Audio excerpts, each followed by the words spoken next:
Hey, good morning, everybody. So, I actually got a question posed to me directly on a Facebook page that's made for LGBT South Asians dealing with coming out or dealing with LGBT issues. Um, and I wanted to first post my response to my own Facebook page so other people could also see um, and hear about this topic, which is it is a question dealing with um, the aspect of attraction and in its inclusion in the arranged marriage system. Is sexual attraction part of the arranged marriage system? Um, and many people like to say that it is not, or it's not a primary factor. Before I pose the question and answer the question, I do want to just say very clearly that I am no expert on this. I'm not even really an authority. I'm just going to share my opinion. I think sociologists and historians are the good ones to go to when it comes to really analyzing one marriage model to the next. Um, Especially when it comes to like finding out what are positives and negatives of the various different systems, and maybe potentially bring those together and find a good way to more easily find a romantic relationship. um, I also want to say that I'm no expert in romantic relationships. I've had my own challenges in trying to make that work. But that being said, I'll go ahead and go to the question and then, give my 2 cents on what I think about it. So the question posed to me was: straight people get into arranged marriages where they aren't really attracted to each other at first sight, but then develop the warmth of a relationship. Can queer people do that too? I mean, develop love for each other.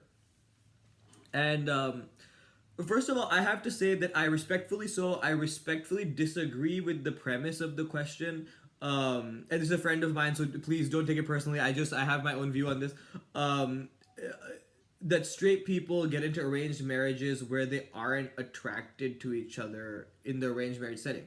And I want to actually voice the opinion that I think the arranged marriage system very much is initially centered in attraction amongst not only the individuals who are looking to get married, but also the families. I think the families are looking at these pictures saying, is this a desirable appearing person who we'd want our child or relative to get married with?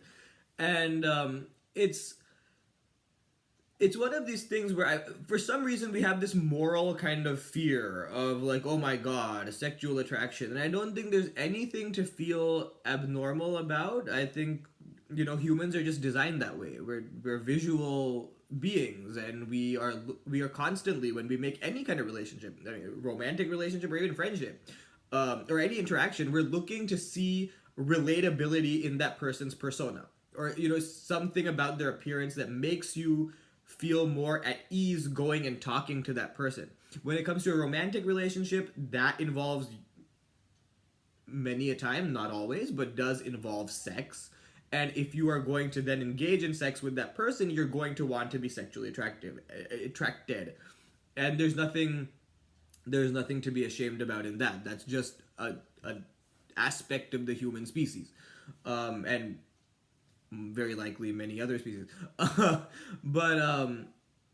I think I just to respond to this, I want to talk through the arranged marriage system where I think there are very critical points of attraction. I mean, so to get started, first of all, I think when you initiate, a conversation between two families for an arranged marriage, first of all, we have a picture swap, right? We have people sharing photographs, and these are not photographs that are really super objective, or we're like looking at the picture to see, does the other party have any dermatological condition we're worried about, or any kind of possible genetic formation kind of issue. We're looking honestly to see if that person seems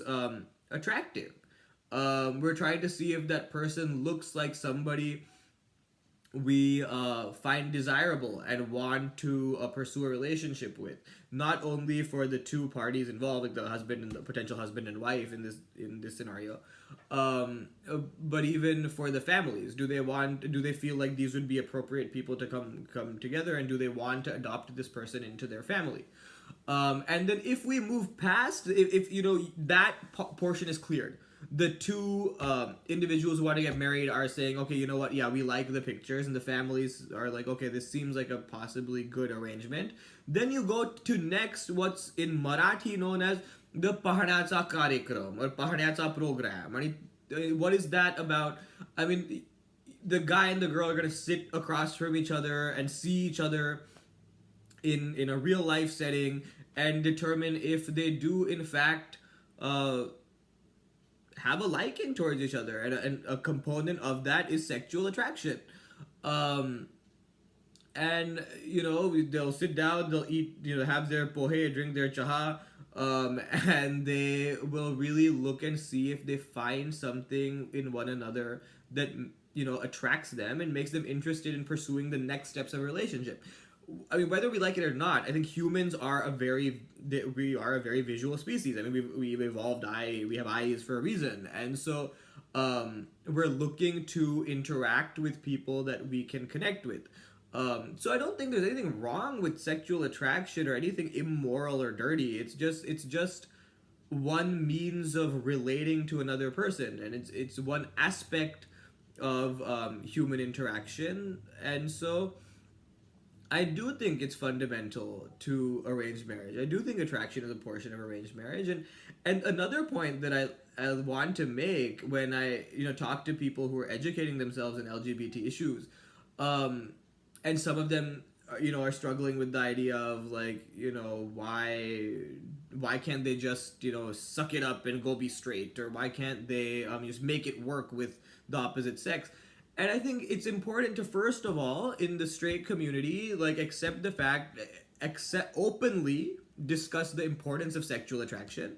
And then we can go to that next stage of saying, okay, now LGBT people are sexually attracted to the same gender. And then we can say, okay, for straight people, being sexually attracted to their partner is very important initially. I mean, again, appearances are transitory.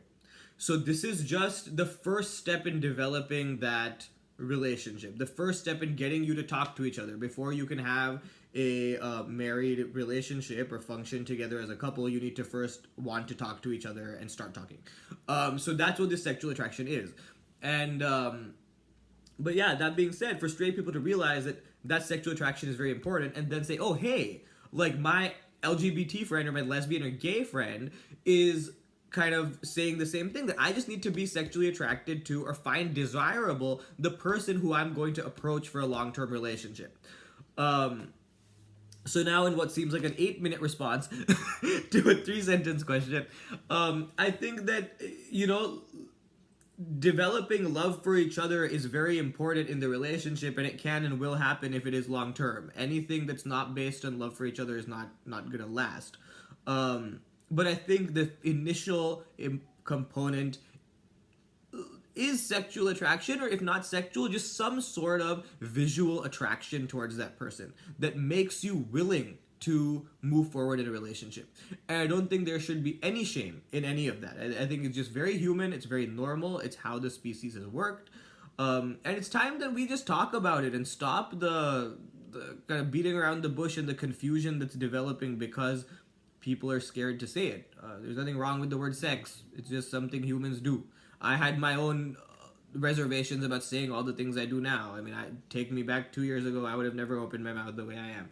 So I get it very much. But I also realize the importance of appropriately dealing with it, being vocal about it, and moving forward so that we can have a better society, better community, and healthier community. So yeah, I hope that kind of answers the question.